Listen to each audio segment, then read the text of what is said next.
ఓం నమో భగవతే శ్రీ రమణాయ. చాలా సంతోషం ఆయన. చాలామంది ఏమనుకుంటారంటే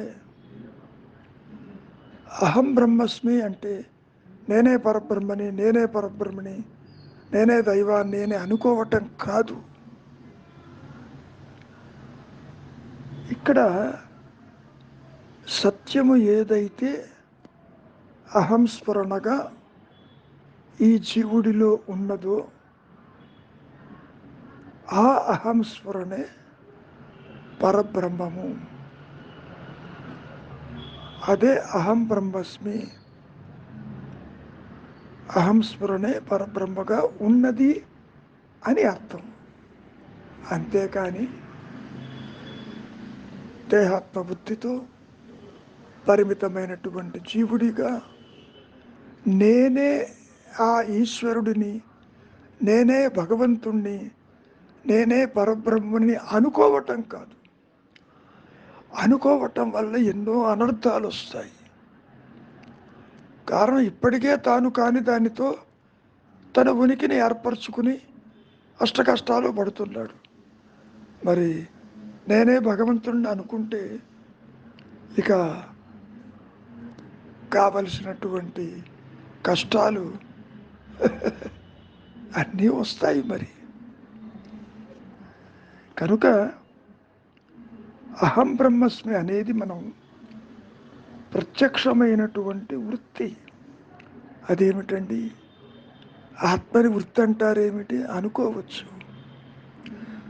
జ్ఞాన వృత్తి చేత ఆత్మ నేను ఉన్నాను ఉన్నాను అన్న అహం స్ఫురణ కలిగి ఉంటుంది.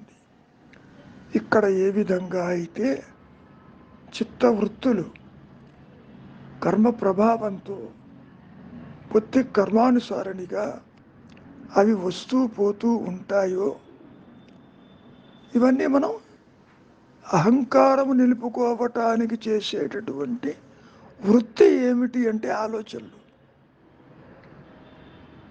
కాబట్టి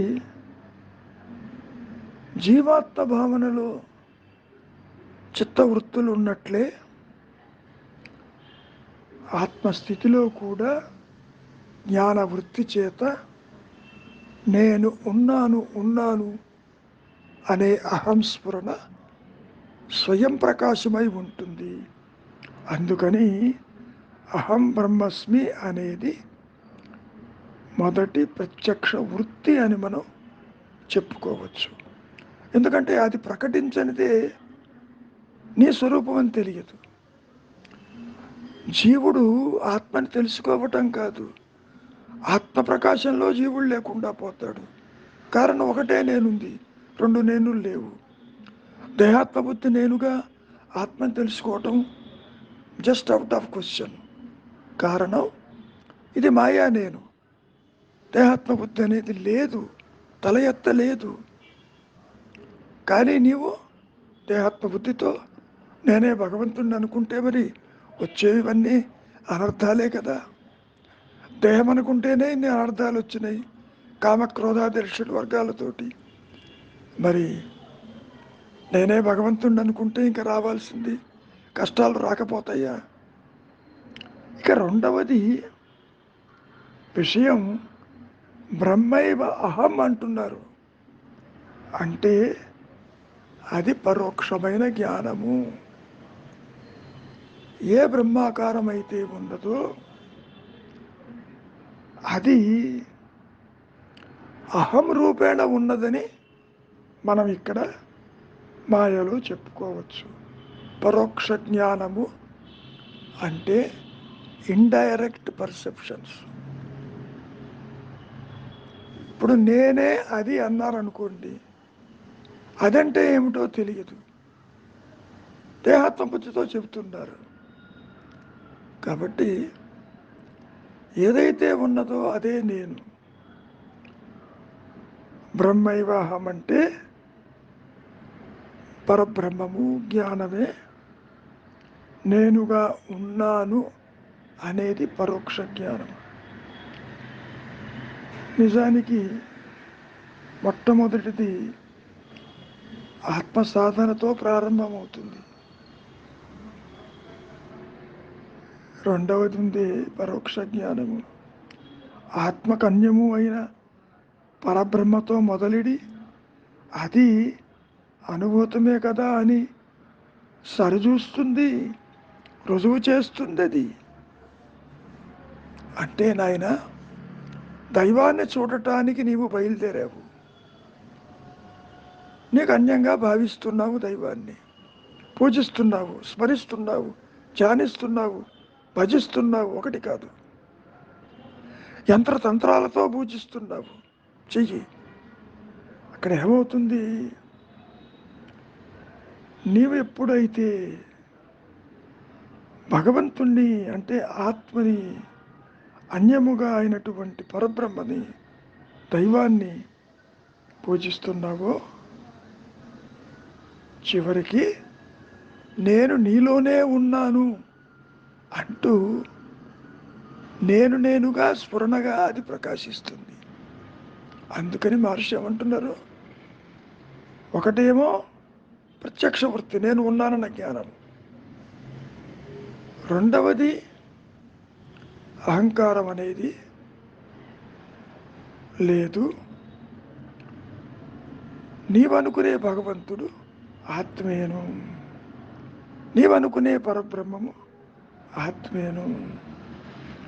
అందుకని అది అనుభూతమే కదా అంటూ సరిచూస్తుంది, అది చెబుతుంది.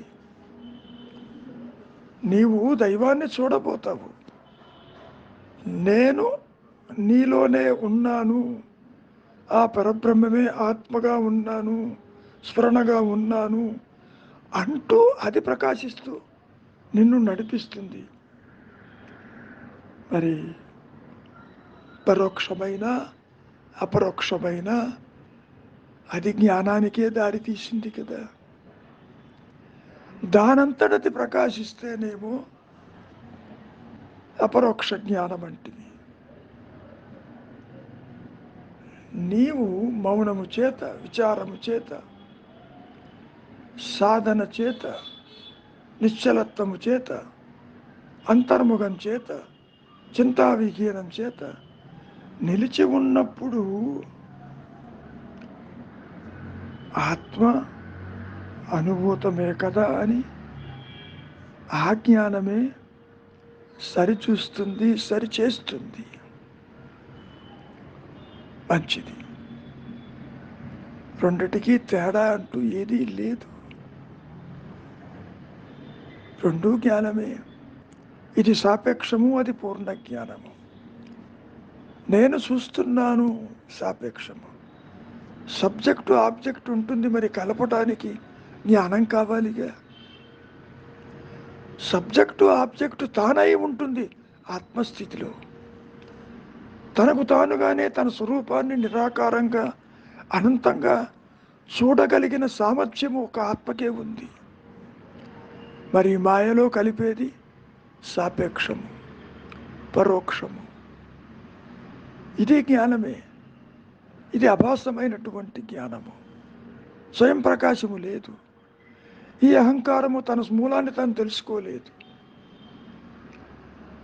ఎన్నైనా నేను చూస్తున్నాను, ఎస్ చూస్తున్నా. నేనెవరు? చూడపోతే లేదు. ఈ సాపేక్ష జ్ఞానం ఏమైంది? పూర్ణ జ్ఞానంగా మిగిలిపోయింది. కాబట్టి మౌనమే నీ సహజత్వం.